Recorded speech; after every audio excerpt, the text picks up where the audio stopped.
Salut les randonneurs, les aventuriers. Aujourd'hui, on va parler d'un sujet qui me tient à cœur et qui touche malheureusement de nombreuses personnes, dont moi, d'une maladie en particulier et de la compatibilité avec la randonnée. Donc ce que je veux essayer de vous faire comprendre dans cette vidéo, c'est malgré cette maladie, vous pouvez quand même continuer à faire de la randonnée. Je vais vous présenter en premier lieu mon parcours avec cette maladie, donc comment j'ai découvert que je l'avais, les traitements qui ont fonctionné ou non et le bilan auquel je suis actuellement. Et je vous parlerai aussi de la compatibilité avec la randonnée, le sport que j'adore. Donc pour commencer, en fait, comment j'ai découvert, comment on a découvert que j'avais cette maladie. En fait, bon, moi je suis toujours agent de sécurité. Je travaillais et je me sentais vraiment de plus en plus fatigué. Et je vais parler cru, je chiais du sang.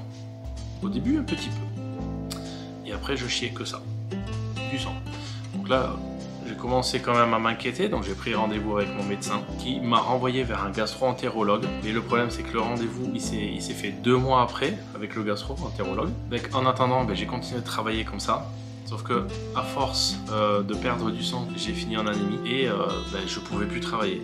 Donc j'ai dû me mettre en arrêt de travail parce que c'était vraiment impossible. Je m'endormais devant le PC sécurité. Donc il y avait le sang. J'avais mal au ventre tout le temps et la fatigue. Je vais, premier rendez-vous avec le gastro-entérologue, il décide de faire une coloscopie. Coloscopie, je la fais d'ailleurs pour les gens qui ont déjà fait une coloscopie.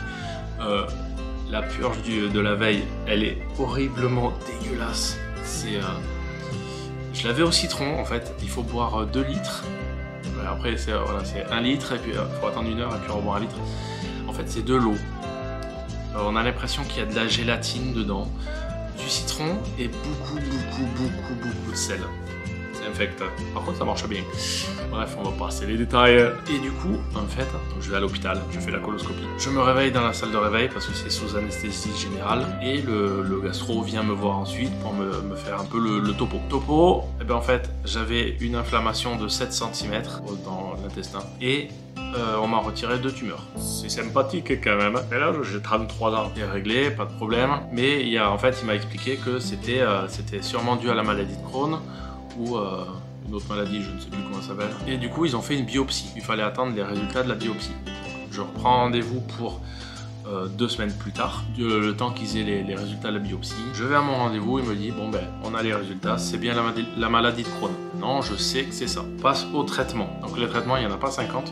Je prenais du Pentasa et du Spagulax qui n'a pas fonctionné du tout. Donc sur moi, ça n'a pas fonctionné.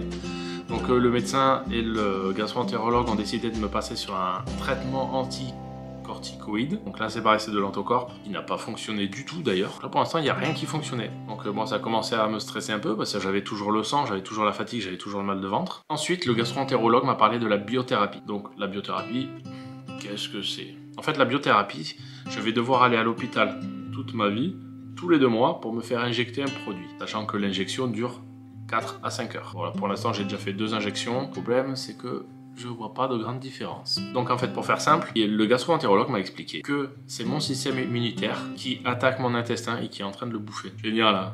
Il a déliré, bon bref, c'est pas grave. Il faut trouver une solution à ça. Et si la biothérapie ne fait pas effet, je suppose qu'ils vont devoir opérer et puis me retirer les 7 cm d'intestin. Donc là, je vous ai raconté comment j'ai su que j'avais cette maladie, les traitements que j'ai pris et en fait où j'en suis actuellement aujourd'hui. Comme je vous ai dit, j'ai fait ma 2e injection, j'ai ma 3e injection bientôt. Pour l'instant, je vois pas beaucoup d'amélioration hormis la fatigue. C'est peut-être normal, je n'en sais rien. Et maintenant, on va voir la compatibilité avec la randonnée. Est-ce que c'est compatible ou non? Sachant que je précise que la maladie de Crohn varie en fonction de la personne. Je veux dire, je connais des gens qui l'ont, mais ils arrivent à vivre normalement. Moi, je l'ai, je suis en arrêt depuis 6 mois. C'est impossible de travailler. Mais la randonnée, je me suis dit en fait, du moment où j'ai ça va être très compliqué de faire de la randonnée derrière. Parce que c'est vrai que partir 10 heures pour marcher, avec cette fatigue et tout, ça va être compliqué. Mais bizarrement, non. J'arrive en fait à gérer ça. Et quand je marche, je sais pas, le corps est bizarre. Quand je marche, je n'ai pas mal au ventre. Je ne sais pas pour quelle raison, mais quand je fais de la randonnée, que je suis dehors dans la nature, dans la forêt, je n'ai pas mal au ventre. Comme si mon corps savait que la randonnée, c'était libérateur pour moi. La randonnée, ça me faisait du bien. Après, j'ai jamais testé de randonnée sur plusieurs jours avec cette maladie. Je pars toujours le matin, je reviens le soir. Pour l'instant, c'est compatible. Après, j'ai des projets de me faire un GR plus tard. Donc, pour ceux qui ne connaissent pas, c'est les grandes randonnées. C'est des randonnées qu'on fait sur plusieurs jours. J'aimerais bien faire le sentier Qatar pour ceux qui connaissent. On part. Moi, je veux le faire 2 fois en arrivant à Port-la-Nouvelle. Moi, ça fait 250 ou 255 km, un truc comme ça.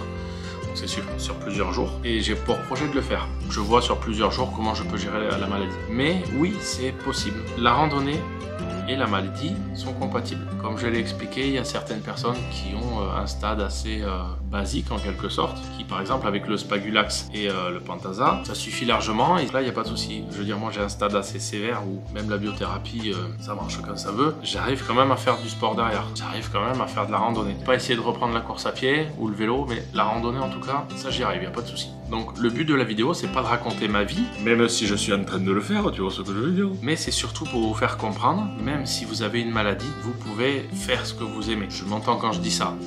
C'est sûr qu'une personne qui a une maladie très grave, qui l'handicape énormément, ça va être compliqué. Et d'ailleurs, tout mon soutien à ces personnes-là. Après, je suis curieux d'avoir votre avis là-dessus, de savoir si vous avez une maladie ou pas, et si vous arrivez à faire les sports que vous aimez, à vivre votre vie comme vous le souhaitez. Et n'hésitez pas à me dire en commentaire comment vous le vivez, comment vous arrivez à vivre avec. Si vous avez des questions ou ce genre de choses, n'hésitez pas à me le dire en commentaire. J'espère que la vidéo vous aura un peu plus éclairé sur le sujet et je vous remercie.